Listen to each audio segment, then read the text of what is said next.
Boa noite. Welcome everyone to the NIAN lecture series. This initiative is the result of a collaboration between NIAN, Center for the Study of Non-European Art at Unicamp, and the SMFA at Tufts University. Before we introduce our very distinguished guests for this evening, I would just like to remind everyone that you can ask questions after the lecture is over on the comment section of our YouTube channel, and we can pass those questions to the presenter. So thank you. Claudia, can you please introduce Cecile, which is a great pleasure to have her here. Boa noite. Hello, everyone. It's a real pleasure to have Cecile Framon with us here today. She is a professor for the history of art at the Department of the History of Art at Yale University. And her writings and teachings focus on visual and material and religious culture of Africa and Latin America, with a special emphasis on the early modern period, on the Portuguese-speaking Atlantic world, and on the slave trade. And she's the author of two important books, The Art of Conversation, Christian Visual Culture in the Congo, in the Kingdom of Congo, which was published in 2014, and Images on a Mission in Early Modern Congo and Angola from 2022. Tonight, she will she will give us the lecture, History and the Fetish, Rethinking the Del Comum Ninkasi as a Historical Object. Welcome, Cecile, and I'll give you the word. Thank you. Thank you. Thank you so much. Obrigada. Boa noite a todos. I am so honored to be here and very happy to share with you guys some thoughts about an object that I've been thinking about for quite a long time.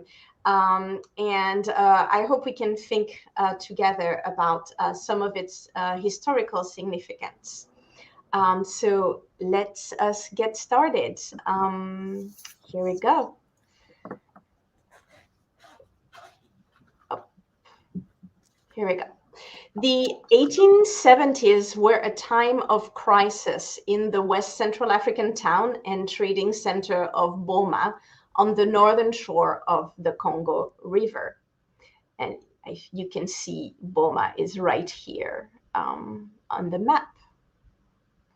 A persistent years-long drought had led a devastating famine that decimated the local population and stretched to the breaking point the relationship between European traders and local authorities. The 9 kings of Boma, pictured here around 1890 in the lens of Nigerian photographer Hezekiah Andrew Shanu. The tension culminated in 1878 in an event that would be a momentous turning point in the history of the region. And this awe-inspiring assemblage of materials over an anthropomorphic wooden core that we are seeing together on the screen would be the main protagonist in this event. It is known in the Congo as a nkisi, or a container that is hosting a spirit, and later it would gain the name or the epithet of Del Commun after the man responsible for its dislocation from Central Africa to Belgium, where it remains today. This talk will reflect on the events of 1878 and on the figure at their center in order to interrogate the cross-cultural construction of the notions of history, power, both in its invisible presence and its visible manifestations, and the fetish, in the conversation and the confrontations between Central Africans and Europeans on the Congo Atlantic coast at that moment, at that key moment for the region, as well as for Europe's relationship with the African continent at large. So first, to put Boma in context, in the late 19th century, the town of Boma, situated on the north shore of the Congo River, was one of the most important trading centers in West Central Africa, where Europeans would reach it from the Atlantic Ocean and then there meet caravans bringing commodities from the interior of Central Africa. Boma's position as a hub for long-distance commerce dated back at least to the 17th century. And in the 17th, as well as in the 19th century, visitors would describe it as a prosperous area consisting of scattered settlements. There, enslaved men and women, copper, ivory, and local textiles would leave the region in exchange for overseas metal, but also European and South Asian cloth that would come into the region through that trade. These imported textiles already held at the time in the 17th century major significance in the region as markers of economic status and also as insignia of political power. An emblematic example of the growing association between imported cloth, prestige, and power around the mouth of the Congo River was the use of these imported textiles in elite burial rites. Louis Oyer de Grandpré, a French slave trader active in the region in the last decades of the 18th century, joined word and image in describing the long process through which the Mafuka of Cabinda, the government official in charge of foreign trade in this very region, was put to rest in his burial in 1786-1787. Over the course of a year, his body was dried, then covered with precious items, and finally wrapped in an outer layer of, I quote Grandpré, fabrics from Europe, blue canvas, chintz, cloth, and silks. And this on the screen is a print that accompanied the publication of Grandpré in 1801, in which we see the burial bundle here of the Mafuka wrapped in this imported cloth. So in other words, those cloths were one among many, but an important material manifestation of the Mafuka's might that relied on a symbolism that put to work practices, some of which had deep local roots, such as the secondary burial or long process of burying over several months of prominent figures, as well as on the other side, using visible elements signaling the broad horizons of his wealth and authority, including these imported items. As its use in ritual occasions, such as these politically and socially significant burials attest, imported cloth did not only function as displays of wealth and conspicuous consumption by the wealthy. It also became a significant part in the region's vocabulary of political and spiritual power. It acquired in West Central Africa the status of currency that local raffia cloth had held in the past.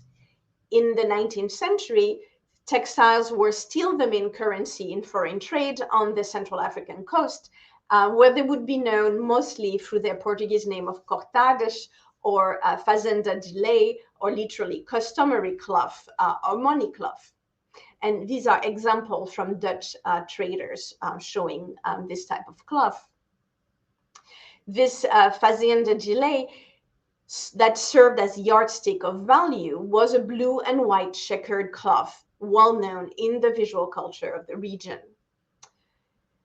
Imported cloth also already appeared in the mid-19th century as markers of political power, for example, in the outfit of this Congo ambassador to Dutch Brazil in the mid-17th century. And you can see right here the Fazenda gilet around his waist. So imported textiles in a range of designs functioned in West Central Africa as markers and instrument of might, be it in the sumptuous clothing of the elite, here a princess of the region, depicted also by de Grandpré. But their social and economic value function at several levels. So as sumptuary items of clothing, but also allowed their owners to store, use, and bestow value, right? And they also served as instruments of ritual. So those strips of cloth that give our object of focus its bulk, right, its main body, are thus taking part in a centuries-long visual culture where political, social, and spiritual power took symbolic and effective form in the accumulation of objects such as imported textiles. In 1878, Boma was adjusting to the transition away from slave trafficking, which was still active and profitable as a trade just decades before in the 1850s and to a lesser extent in the 1860s. Instead, the commercial networks meeting at Mboma after the end of the Atlantic slave trade turned to the so-called legitimate trade in palm oil, rubber, peanuts, ivory, and to a lesser extent copper, all sourced in the interior and subject to multiple fees and taxes as they pass through territories that different polities controlled. The 9 kings of Boma and the directors of the many European trading stations installed along its shores had solemnly negotiated in early 1873 the amount of taxes that would be held at each of their stop, and in particular, their final taxes at Boma. But at the time, as we mentioned already, drought plagued the region, spreading hunger in its wake. The weather continued to worsen along the decades from 1873 to 1878, making the situation of the rulers of Boma increasingly precarious. With famine, the trade stalled for lack of carriers. In the face of the decline of commerce and of their ensuing tax revenue due to the dire ecological and human situation, the 9 kings resolved in 1878 to hike up the fee they claimed on merchandise transiting through the lands. The decision precipitated an armed conflict between them and the several trading houses and European factors settled in the town, who allied in spite of their national differences to wage war on the 9 kings of Boma. The Europeans quickly organized themselves at the news of the tax hike, pulled together weapons and manpower, and formed a series of commandos that would attack the seat of each of the 9 kings almost simultaneously. With a mix of pure luck and psychological warfare, the Europeans quickly had the upper hand and defeated the 9 kings. Early of the battle, and as a key move, they seized the figure whom they held as hostage, a feat that sped up the end of the conflict and marked a historical turning point. The events of 1878 would precipitate the transformation of Boma from a locally ruled trade center to a firm European foothold in West Central Africa. In fact, years only after the battles, in 1885, Boma would become the first capital of the Congo Free State, the personal colonial domain of the King of Belgium. These happenings of 1878 have been chronicled, among other sources, in the self-promoting accounts of Alexandre Delcommune, this gentleman here, who was a Belgian trader, only 22 years old, and who really capitalized on the occasion to negotiate a prominent position for himself in the subsequent Belgian colonial endeavor in the region.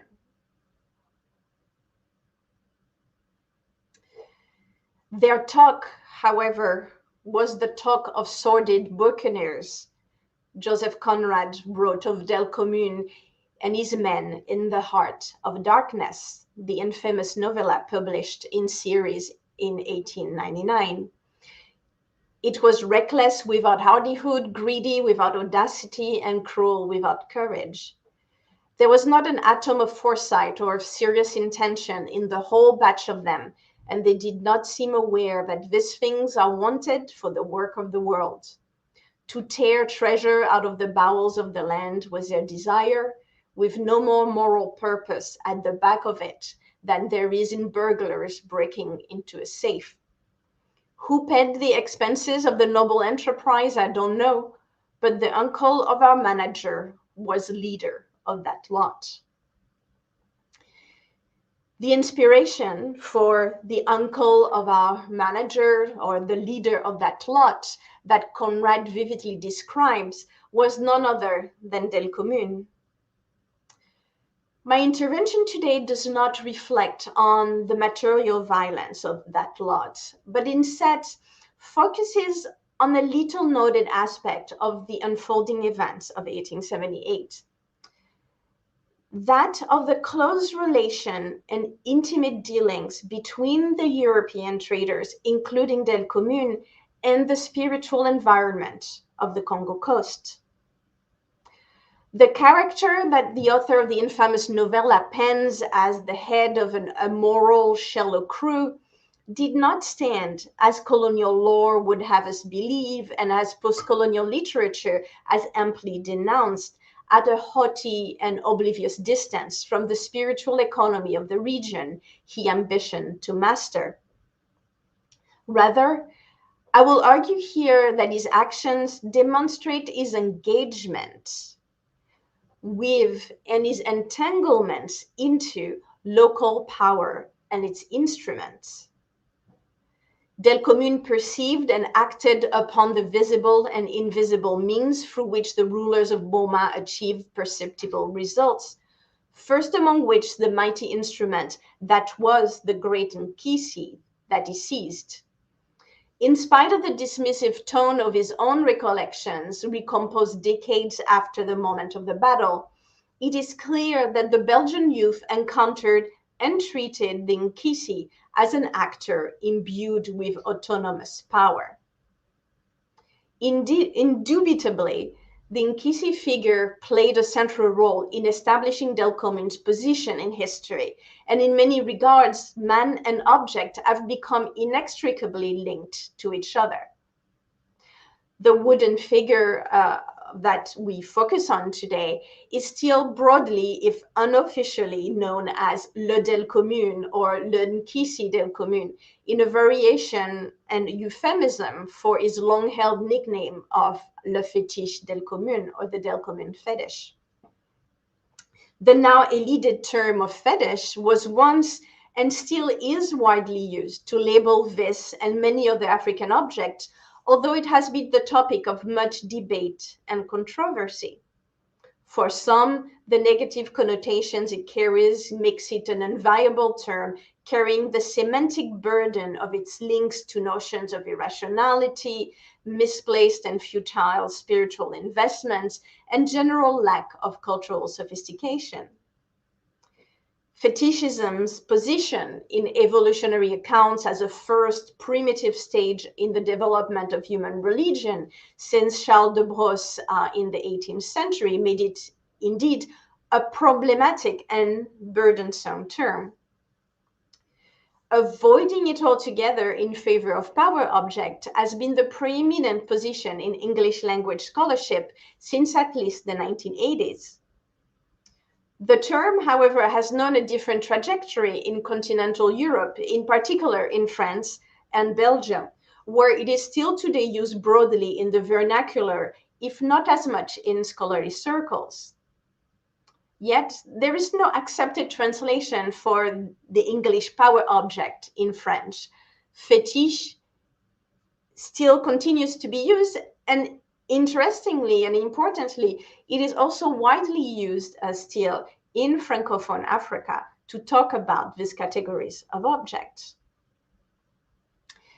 This distinct lexical trajectory is not only the result of political differences between the two contexts, United States and French-speaking continental Europe, with regards to Africa and its objects.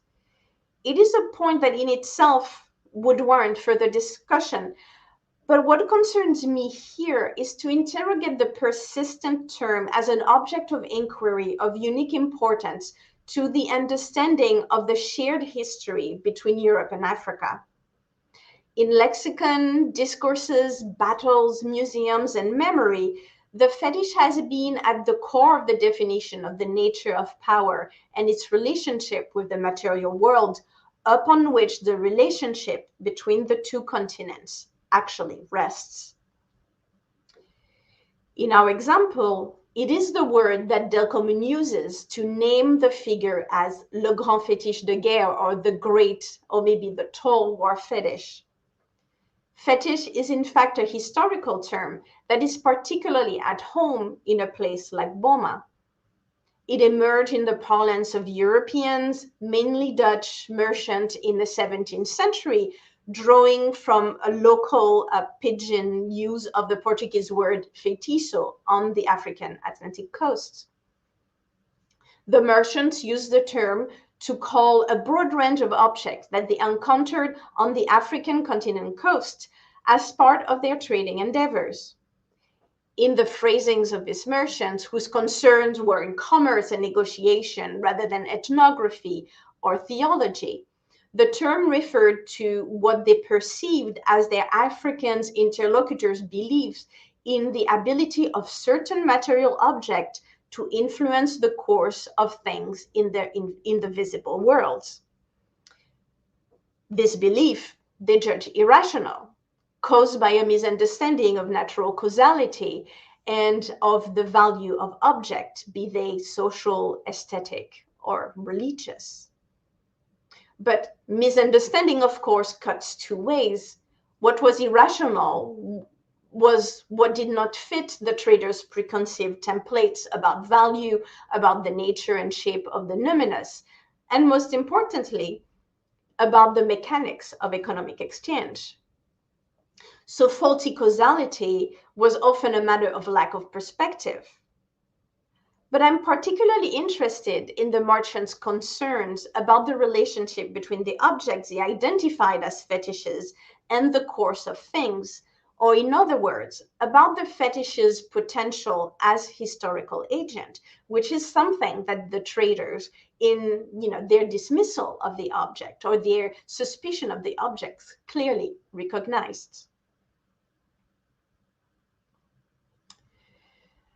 Dozens of wooden figures of the type that we have on the screen, figures enhanced with shards and nails, have been once seized or traded from today's northern Angola, Western Democratic Republic of Congo, Cabinda, and Republic of the Congo. Containers of expertly accumulated and arranged material aimed at impacting the world around them. These figures belong to a category of objects called in the Kikongo and related languages Minkisi in the plural and Kisi in the singular.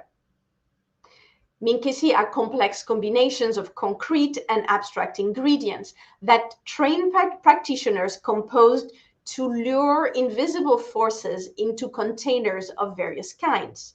The containers could be vessels, carved objects, or even the body of prominent people. Having ensnared these forces, the specialist can then direct them towards effecting particular goals. So they are neither objects of worship or figurations of spirits or gods, but nodes within which material objects and immaterial forces can work in concert as tools of action or protection. Among the best known of this object today is our large figure that Delcommune seized in 1878 from the Nekuko, one of the 9 rulers collectively governing the surroundings of Mboma. So another example of one of his Minkisi. And then here is the Nekuko, one of the 9 kings of Mboma, and the owner of the figure of interest to us.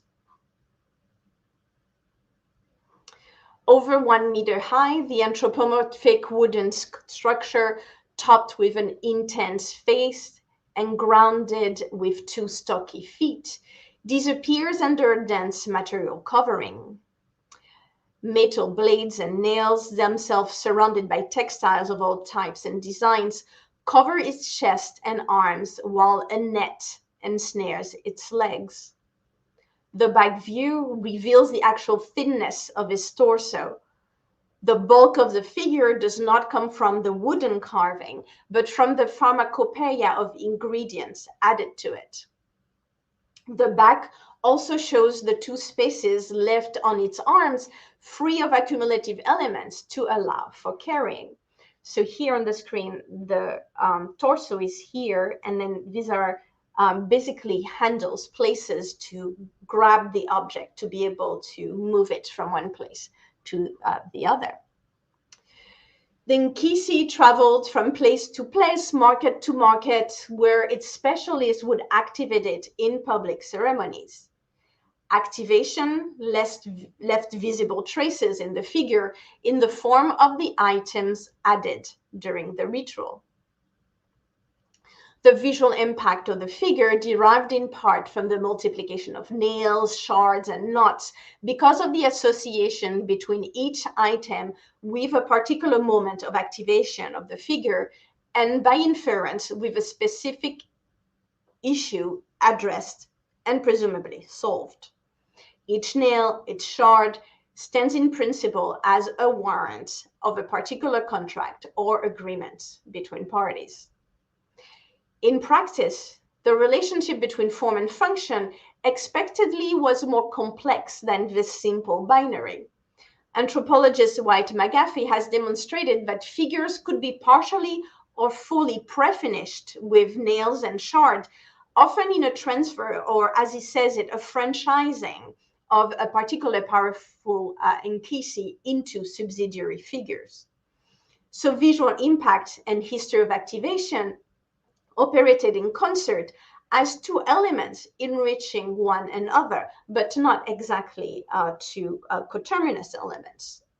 A visually striking figure would inspire confidence in the powers users could summon in their activation, and in turn, the activation would contribute to its visual impact.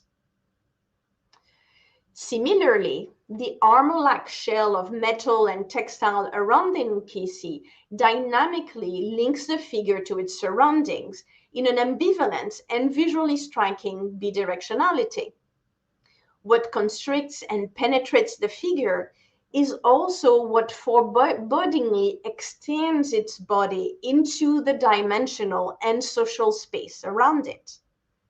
This idea of binding and connecting is in fact central to the object.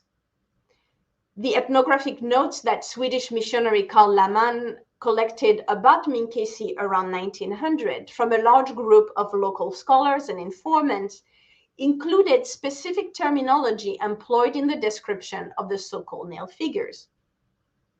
In one example, one informant from Mayombe described the Nkondi as that's a type of Nkisi with nails, as Teki Kyankoma von Kondi. One way of translating the phrase is figure with nails or Nkondi. Nkondi being the type of Nkisi, understood in this case as a hunter. Nkondi is a local term used for the category of objects, and Teki Kyankoma is then a descriptive term, a descriptive phrase. Although the formulation has become in European parlance synonymous with nkonde, a figure with nail or nail figure, in part as a way of avoiding the use of the term fetish. Anthropologist Wayne McGaffey reminds us that many nkonde are not nails, nor do they include wooden figures into which nails could be driven. It's a much larger category. And in fact, driving nails into the figure is only one of many ways to provoke it or drive it into action alongside insults, for example. So nailing is a moment of specific interaction or binding between human action and material frame. 18th and 19th century dictionaries from different Kikongo dialects make clear that the semantic field of the central stem here, koma, which in this context has been translated as nails, is as much that of binding as it is, as in to affix, as that of nailing, as in to pierce. So the fact that the added elements can be nails, but are not exclusively nails, but also blades, ropes, ties, strips of cloth, and amalgamated ingredients in containers or binding substances, as well as biting but immaterial insults thrown from activator to figure, is another clue. So what nails and shards in these figures, what the nails and shards in these figures that were used as warrants of agreements operated then is a binding or a tying together of parties in the contract, as well as tying together of the figure with a particular set of circumstances.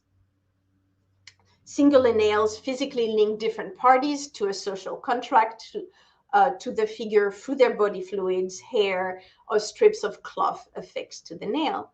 But the overall effect of the protruding shard around the figure was also, as we have mentioned, to bind it to its environment. The figure's form is thus a materialization of the intersection between human action, social and spiritual, and its material frame as itself a potent force for the shaping of present and future action. The figure's binding is spatial and temporal, material and immaterial, social and historical. While minkisi of all types, anthropomorphic or else, have been documented since the first contact between Europeans and Central African, nail figures have not. In the thousands of pages Europeans and local inhabitants alike wrote about the region since the end of the 1400s, there are no mention of anything like these remarkable objects, which mounts strong evidence that nail figures probably did not exist, or at least did not play a significant, highly visible role before the late 1800s. It is here is a 17th century image of what I think are at least three anthropomorphic figures in the Congo who happen not to be nailed. It was British Navy officer James Stuckey who gave us the earliest that I know of description of nail figures in 1816 in his report of travel at the mouth of the Congo River. Each village, he wrote, has a grand kisi. It is the figure of a man, the body stuck with bits of irons, feathers, old rags, etc., and resembles nothing so much as one of our scarecrows. Even if arguments of absence are never fully convincing, I think we should take seriously the fact that nail figures belong to a late 18th and really 19th century moment, developing from the dissolution of the control of the Kingdom of Congo, which was the centralized power in the region, into more decentralized successor over trade routes and within the renewed commercial interest of Europe in trade with West Central Africans, first in slaves, then in its so-called legal commodities later on in the 19th century. I think they should be understood as object from a sustained and close relationship that was created then by this trade between Europeans and Central Africans that unfolded on the playing field of material exchange. As the funerary bundle of the Mafuka, the Mboma Nkisi's striking an elaborate combination of local and foreign textiles and metal objects makes it both a locally grounded piece and a showcase of its makers' and users' broad cosmopolitan horizons. So the rulers of Mboma and its surroundings, after all, had been dealing with foreign traders for centuries, from merchants from the Dutch West Indies Company in the 17th century, all the way to Delcommune himself. Over the centuries, Boma developed a political system aimed at managing the outsiders' activities and obtaining at the best rates the coveted imports they wove into every aspect of their political and ceremonial lives. And the nail figures, I think, reflected this history of interaction. Taking the idea of binding at a broader level enriches our understanding of the so-called nail figures as historical objects, that is to say, fetishes derived from centuries of long-distance trade and cross-cultural interactions. Bringing together local and foreign items, these figures are linking the different worlds, encountering, negotiating, and facing off in places like Mboma. The entanglements they effected are not only visual and material, but also human and social. It is evident from sources that Delcommune's memoir, such as Delcommune's memoirs, that Europeans abided as much as Central Africans to the authority of the figures, whose power they also felt, used, and attempted to control. In Delcommune's report, written decades after the fact, once the drama of colonial overtake of Boma had fully played out in favor of Europeans, Delcommune attempted to belittle the role and power of the what he called fetishes he encountered with derisive language. Yet his book still vividly describes the prominence of nail figures and other similar fetishes in shaping and directing his own activities. Delcommune is quick to report how he took the objects he called fetishes hostage or shot them with his rifle, but he also tells us that he used them as guardians for his own warehouses and commissioned ceremonies to seek their assistance in resolving his many predicaments. Eventually, having seized the Great War fetish after defeating the rulers of Boma, he writes in a passage of revealing ambiguity, and I quote him, "As I believed, rightly, that this idol was a more important hostage than any human hostage, whoever it might be, I ordered 12 of my men to take it to my home to be safeguarded in one of our iron storerooms. I have the certitude that seizing that famous god would have a considerable effect on the outcome of the events unfolding at the time." End of quote. And this, as striking as this passage is, Delcommune was not the only European feeling this connection to the spiritual world of Central Africa. The British A.M. Warborn, for example, wrote to one of his countrymen in 1897 about collecting Minkisi for museums in England. I quote, "Great care should be taken in handling these fetishes, as cases have been known of the above diseases, dropsy, sleeping sickness, rheumatism, syphilitic sores, and fevers of the brain, attacking persons merely through placing their hands on them. I supply gloves owing to the medicine with which they are covered." End of quote. Delcommune, I think, was not mistaken as to the powers of the Nkisi.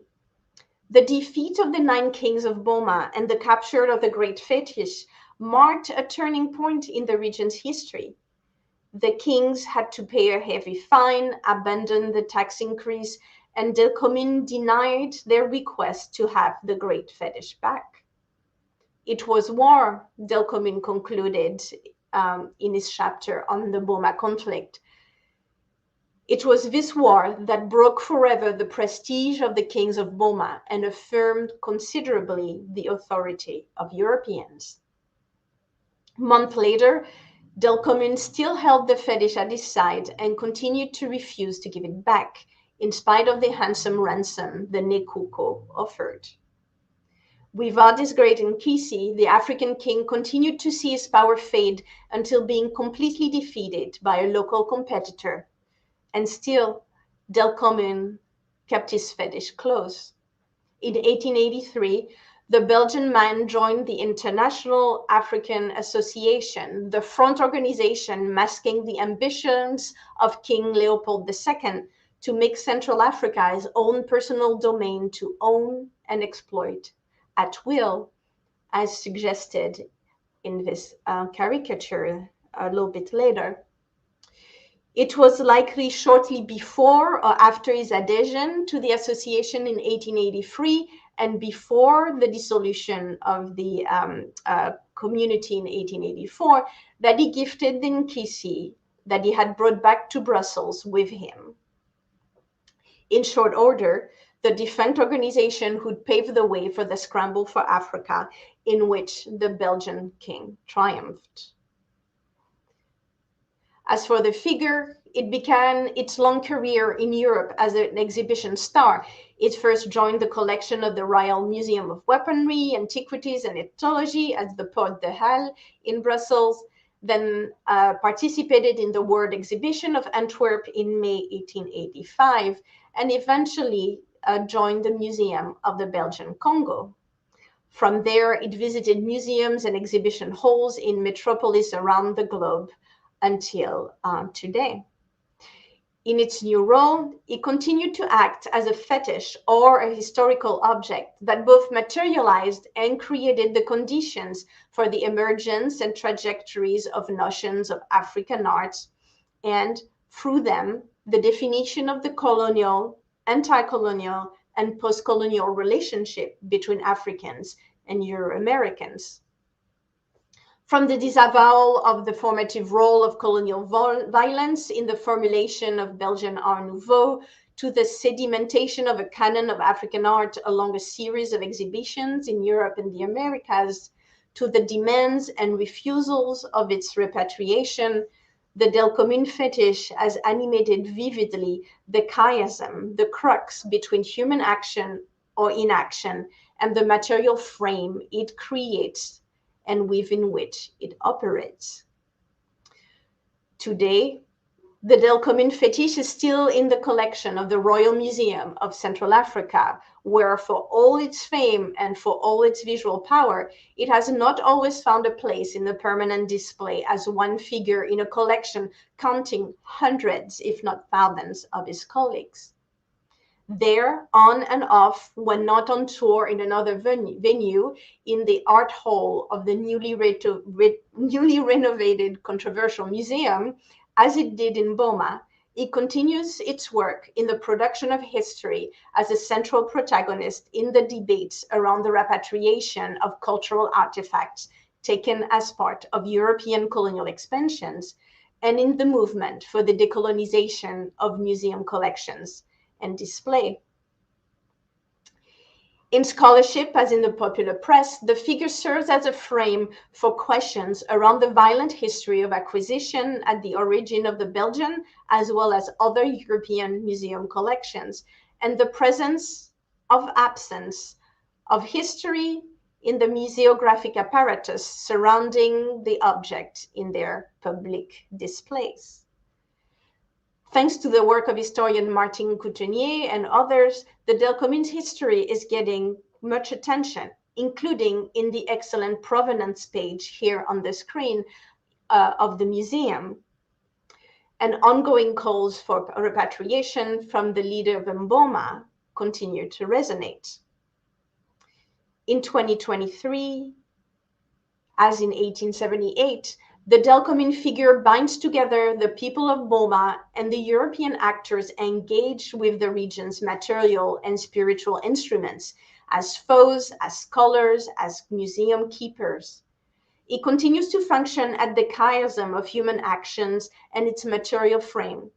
As agent in charge of the collection inherited from Delcommune and his lot, received the calls of the heirs of the Nekuko of Boma for its return, the figure continued to exert its binding power.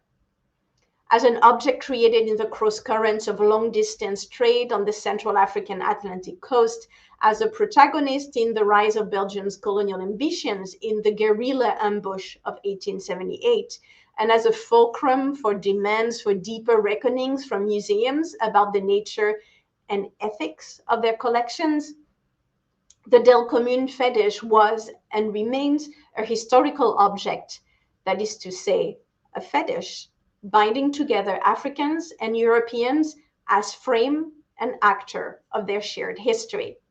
Thank you very much.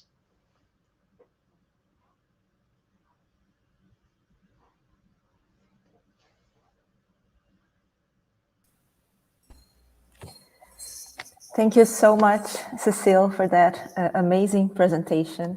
It was so interesting. So now we are open for questions. I don't know if Claudia wants to start with some reflections, if you have already something. Yeah, well, I thank you so much. It was really amazing. And what I really enjoy is, hearing about the history of the Ninkasi as an object, and to the point where you're placing it as a colonial object, in fact, right? Like it is, from what you understand, something that was generated through the contact between traders coming from Europe or crossing the region.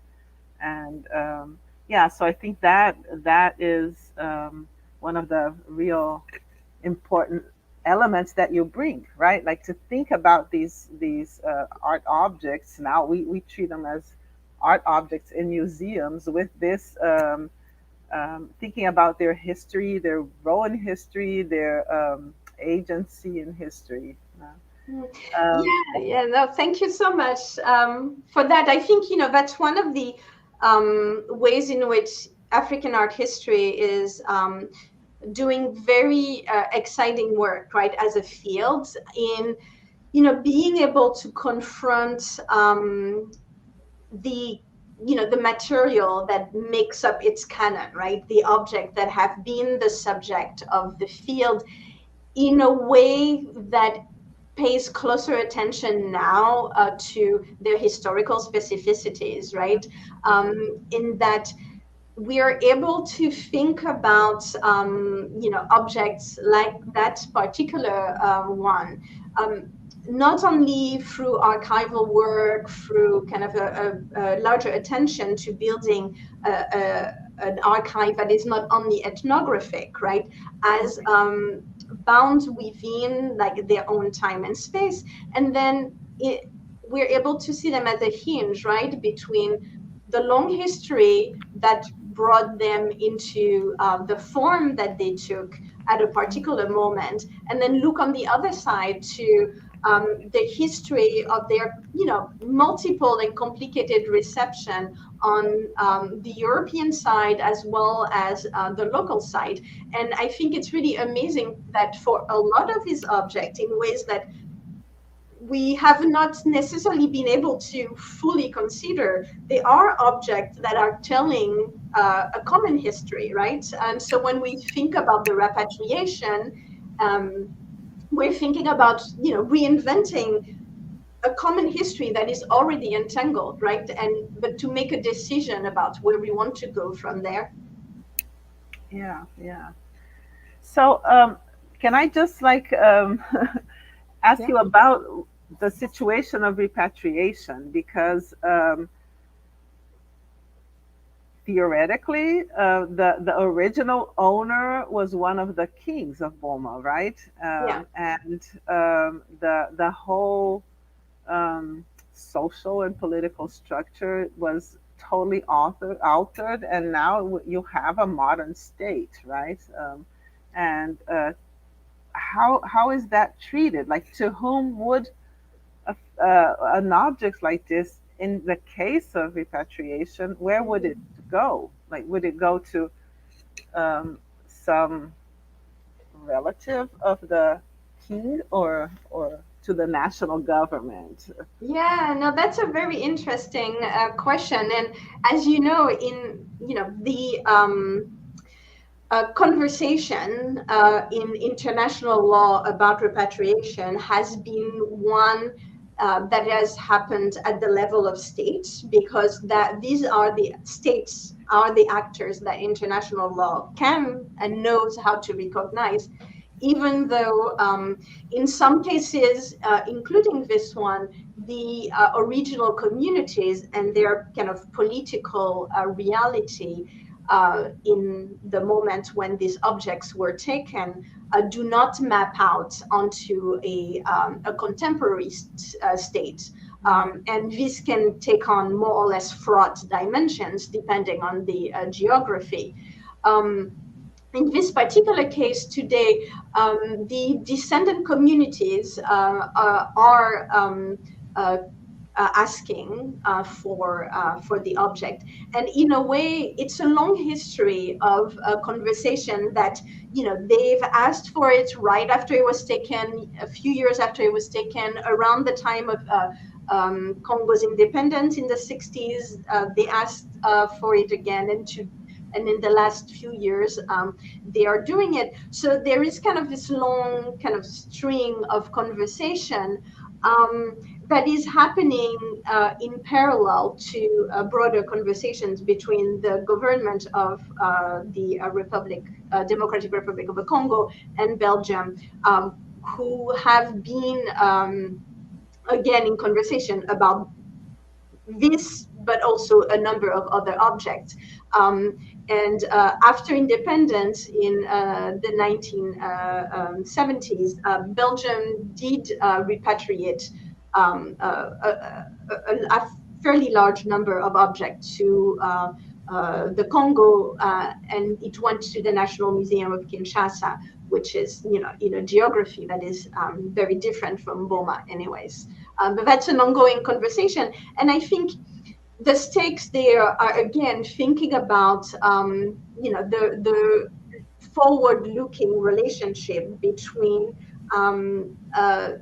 Europe's relationship to the African continent, but also within the different countries and communities of the African continent, about their own relationship to their historical patrimony and what is needed, what they need from it, right? And what can be invented as a proper frame for it that maybe would be inspired from Euro-American Museum, but certainly needn't be exactly the same as institutions. Mm-hmm. Mm-hmm. Do you have any questions? We do. We do several, actually.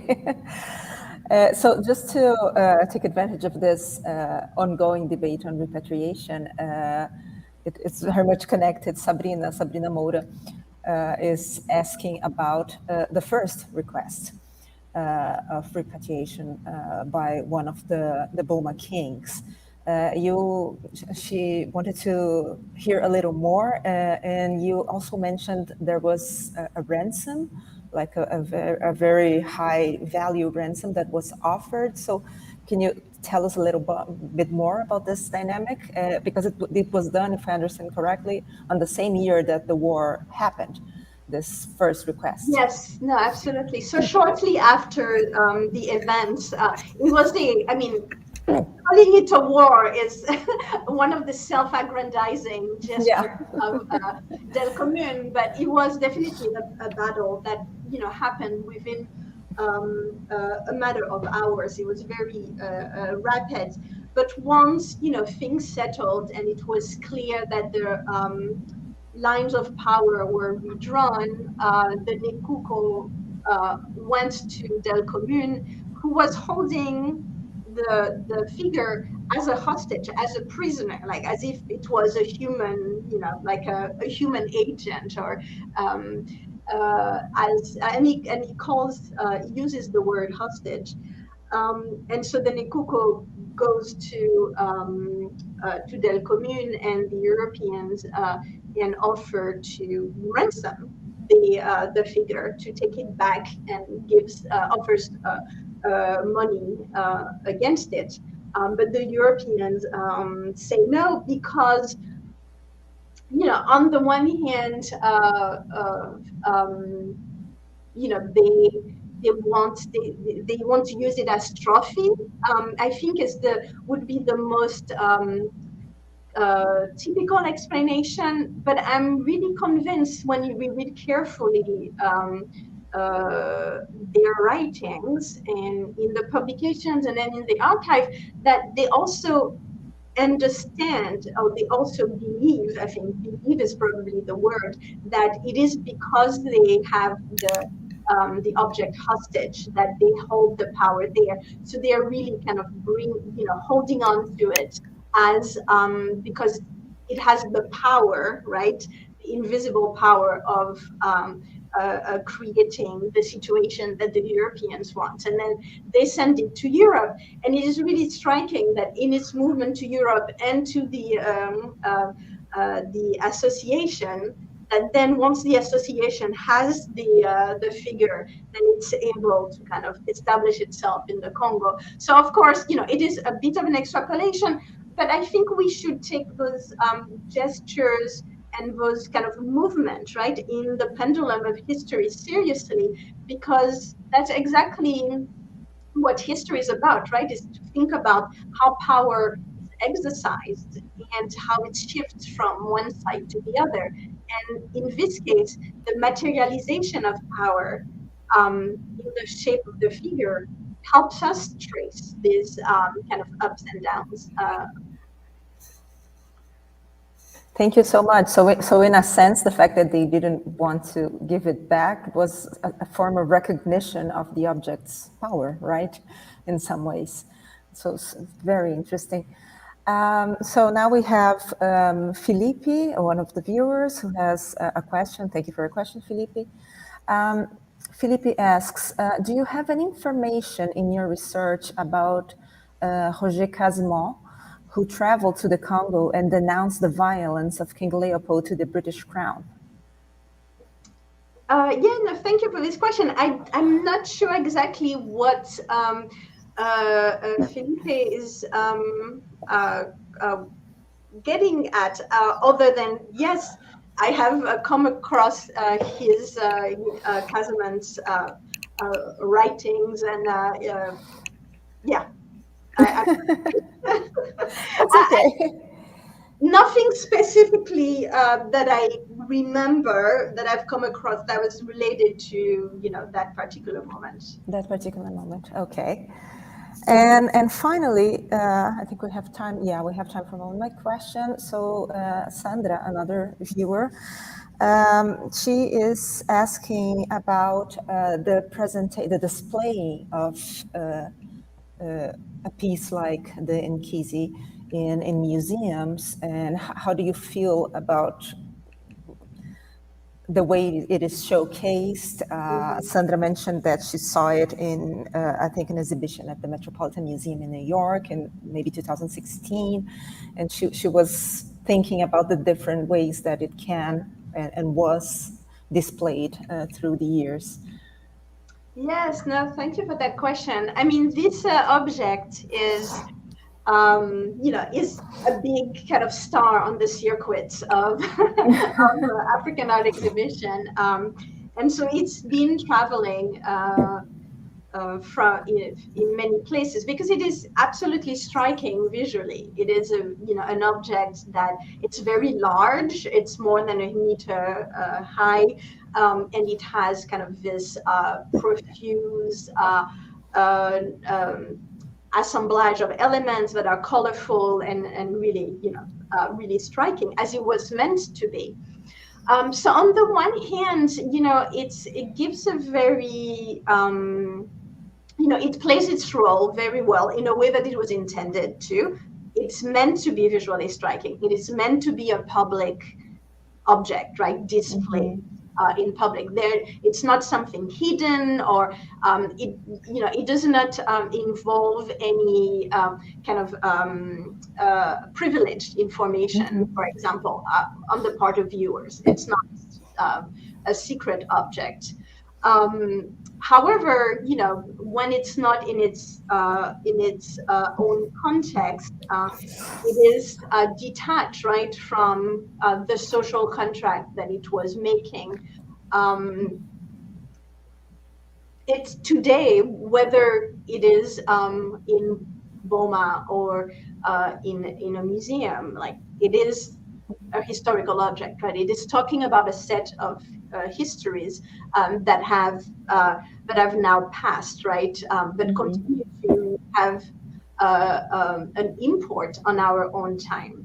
And so I think the display of an object that is so iconic and so important, and about which we know so much, is actually for me an opportunity, right, to think about the ways in which the entanglements in the history between Europe and between the African continent, or in this case, the history between Belgium and Congo, very specifically, are have taken material form over the course of the decades of more than a century now, and in a way that is very concrete, and in a way that can allow to have a conversation that is directed towards a particular object. And what is really striking for me is that in showing this object, if you show it in Europe, it brings with it its Congo context.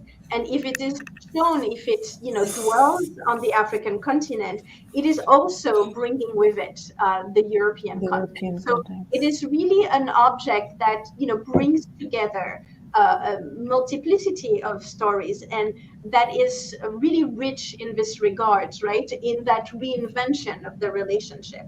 And in my view, it is a more optimistic perhaps, but also a more productive way of thinking about the challenges that this object posed to what we can actually change, which is where we go from there in reinventing the relationship, rather than looking backward in a way that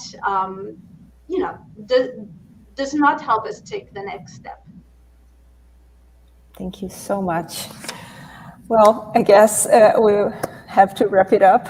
Our time is by the end. So, Cécile, thank you so much for your amazing presentation. It was great having you here. And thank you also for our audience for taking part as usual. This was a great way to conclude this phase of our Connecting Art History projects with the support of the Getty Foundation. And so for that, I thank you all. And good night. Thank you. Good night.